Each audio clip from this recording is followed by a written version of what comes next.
मुझे सिर्फ समझ नहीं आती। आपको टुकड़ों में बांट कर खरीदा उन्होंने। जी भी लोग हैं यार, क्या मतलब है तुम्हारा? सोचते ही नहीं आज के जमाने में किसी का। जिम्मेदारी मेरे सर से उतर गई। जी कितना मुश्किल है ये समझना। बात यहाँ खत्म नहीं हो रही थी। पाकिस्तानी अदाकारा सहीफा जब्बार खटक ने फिल्म और ड्रामा निगार खलील रहमान कमर के साथ काम करने की कुछ ऐसी शराइत रखी हैं जिन्हें जानकर आप हैरान रह जाएंगे। सब जानते हैं कि खलील रहमान की कलम से ज्यादा जबान तीखी है। कुत्ते की तरह मुंह खोलकर मर्द को गाली दे दी जाती है। यूं लगता है मर्द को पागल है, ये दरवाजा खुला निकला, उसने औरत पकड़ी, मारना पीटना शुरू कर। वो अपने बयानात की वजह से अक्सर मनफी तौर पर खबरों की सुर्खियों में रहते हैं, लेकिन वो एक बासलाहियत अदीब भी हैं और पाकिस्तान को शानदार ड्रामे भी दिए हैं।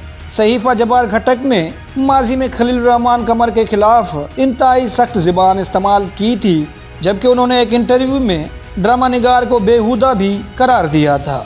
लेकिन अब वक्त बदल चुका है, सहीफा भी बदल चुकी है। एक ताज़ा इंटरव्यू में जब सहीफा जब्बार से पूछा गया कि अगर उनको खलील रहमान कमर के साथ काम करने की ऑफ़र मिले तो क्या वो राज़ी हो जाएंगी, सहीफा पहले तो हंसी, फिर कहा बहुत सारे पैसे मिलें और पूरे प्रोजेक्ट के दौरान उनकी खलील रहमान कमर से मुलाकात ना हो तो वो ज़रूर काम करेंगी।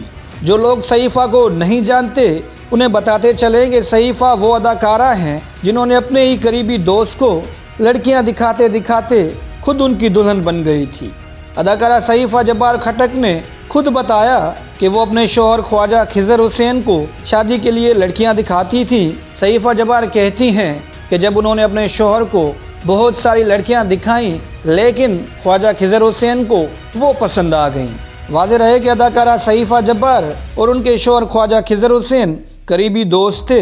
उनकी शादी 2017 में लाहौर में हुई थी।